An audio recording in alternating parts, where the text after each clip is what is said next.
안녕하세요, 윤테크입니다. 요즘 가장 핫한 단지죠. 위례 A1-5블럭, A1-12블럭. 앞서 분양했던 위례 A3-3A 블럭도 패스하시고 이것만 기다리시는 분들이 상당히 많습니다. 그렇기 때문에 여기 가점 커트라인은 상당히 높을 거예요. 근데 그거보다도 걱정되시는 게 이 자금 계획이시죠. 여기 자금 계획. 후분양이기 때문에 21년 8월 입주로 굉장히 빠릅니다. 그리고 또 공공분양에 분양가 상한제가 적용되기 때문에 거주 의무가 5년이에요.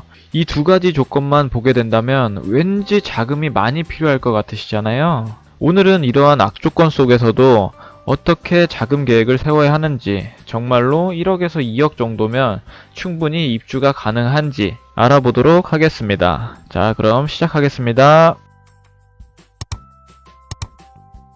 자, 우선 5블럭과 12블럭의 분양가를 보도록 하겠습니다. 두 군데 다 평당 분양가는 2천만원 수준입니다. 분양가 상한제를 적용받아서 요 정도 수준에서 굉장히 저렴하게 나왔어요. 그래서 66 타입, 가장 작은 66 타입을 보면 분양가가 5억 2천만원 정도 선입니다. 12블럭의 64 타입도 비슷합니다. 5억 2천 정도.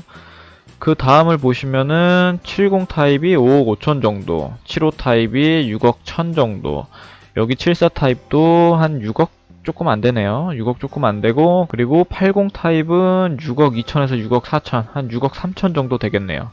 그리고 84가 6억 7천 정도, 여기도 마찬가지로 6억 7천 정도에 분양을 합니다. 이 84B는 아마도 저층이라서 가격이 이렇게 낮게 측정됐을 거예요.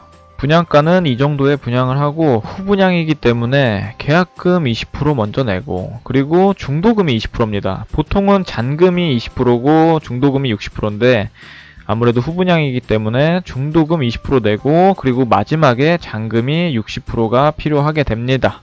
이 후분양이라는 조건 때문에 상대적으로 적은 자금으로 입주가 가능합니다. 자, 이제 분양가를 봤으니 주변 시세를 보도록 하겠습니다. 자, 여기가 5블럭, 자, 여기가 12블럭입니다. 여기에 대한 자세한 입지 분석은 제가 앞전 영상에 해드렸어요. 그래서 오른쪽 위에 링크 띄워드리고 아래에도 링크를 고정해 둘 테니 아직 안 보신 분들은 보고 오시면 좋을 것 같습니다. 자, 일단 주변 시세를 한번 볼게요.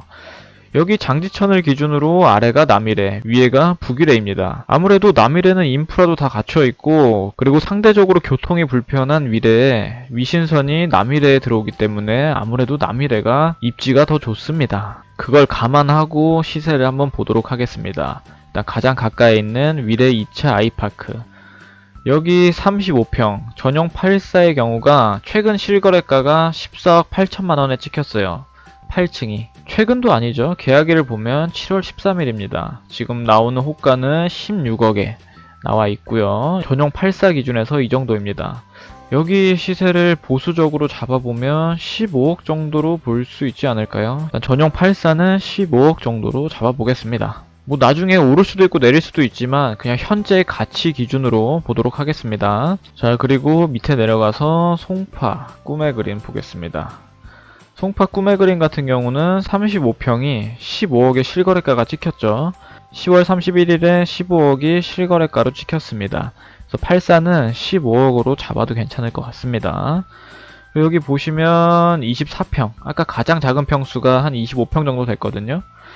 이걸 보시면 가격이 실거래가 찍힌 게 12억 8,500입니다. 9월달에. 그래서 보수적으로 봐도 6466 타입은 13억 정도로 봐도 무방할 걸로 보여집니다. 물론 남이래가 입지가 더 좋긴 하지만 여기 연식은 2013년도예요. 13년도. 그리고 여기 새로 지어지는 게 21년도 8월에 입주입니다. 연식이 8년 정도 차이 나기 때문에 얼추 시세가 비슷하게 견인된다고 볼 수 있을 것 같습니다. 아무래도 남이래가 조금 더 높긴 하겠죠. 그래도 비슷하게 간다고 생각하고 자금 계획을 짜보도록 하겠습니다. 자, 이제 필요 자금을 계산해 보도록 하겠습니다. 제가 이렇게 표로 다 정리를 해놨습니다. 자, 가장 작은 거부터 볼게요. 6664 타입의 경우 분양가가 5억 2천만원 정도 시세였고 주변 시세는 13억 정도로 봤습니다. 계약금 20%면 1억 조금 넘는 1억 400, 중도금 20%도 1억 400 필요하죠. 그리고 잔금이 3억 1200이 필요합니다. 근데 이때 잔금은 잔금 대출을 이용하면 되죠. 자, 일단은 LTV만 가지고 계산할게요. DTI에 대한 내용도 뒤에서 다루도록 하겠습니다. 일단 LTV만 가지고 얘기를 하겠습니다. 그럼 투기 과열지구의 경우는 9억까지 40%, 9억 초과하는 부분에서는 20%가 대출이 나옵니다. 그러면 주변 시세를 13억이라고 계산했을 때 4억 4천만원까지 나오게 됩니다, 대출이. 그렇게 되면 처음에 계약금만 20% 내고 중도금은 어차피 대출받아서 안 내고 그리고 잔금 60% 낼 때 이 잔금 대출을 받으시면 4억 4천만원까지 나오게 됩니다. 그럼 분양가가 5억 2천만원이고 잔금 대출이 4억 4천이 나오게 된다면 총 필요 금액은 9천만원이 아니라 8천만원이죠. 8천만원. 8천만원이 필요하게 됩니다. 가장 작은 타입 같은 경우. 자, 일단 계약하실 때 계약금 20%, 1억 4백만원을 낸 다음에 그리고 잔금 대출이 나오게 되면 이 시점에서는 2,400만원이 다시 돌아오죠. 총 필요 금액이 8천만원 정도 된다고 보시면 될 것 같습니다. 자, 여기 분양가랑 잔금 대출은 러프하게 계산했어요. 대략적으로 요 정도라고 보시면 될 것 같습니다. 자, 그리고 7475 타입 보겠습니다. 여기 아까 분양가가 6억 정도였죠. 여기 주변 시세를 14억으로 잡았습니다. 그럼 계약금 1억 2천, 중도금 20%, 잔금이 60%가 필요하게 됩니다. 그럼 잔금 대출 계산하시면 되죠. 9억까지 40%면 3억 6천, 그리고 9억 초과하는 5억에 대해서 20%면 1억, 총 4억 6천이 나옵니다. 자, 그럼 분양가에서 잔금 대출한 가격을 빼면 1억 4천만원만 있으면 입주를 할 수가 있습니다. 자, 마지막으로 84 타입 보겠습니다. 84 타입 같은 경우 분양가가 6억 7천만원, 주변 시세가 15억이 살짝 안 된다고 볼게요. 그럼 계약금 1억 5,400, 중도금 20% 1억 5,400, 마지막 잔금에서 4억 200을 내야 되는데 잔금 대출이 4억 8천만원이 나옵니다. 그렇게 되면 내가 필요한 금액은 1억 9천만원이겠네요.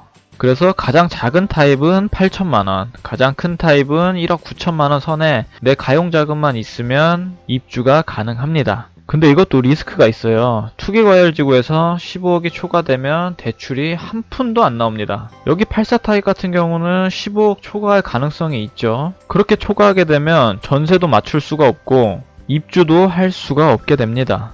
이럴 때는 사업지마다 다르겠지만 분양가의 40% 정도는 대출해주는 경우도 있다고 해요. 이거는 해당하는 사업체에 문의하시면 될 것 같습니다.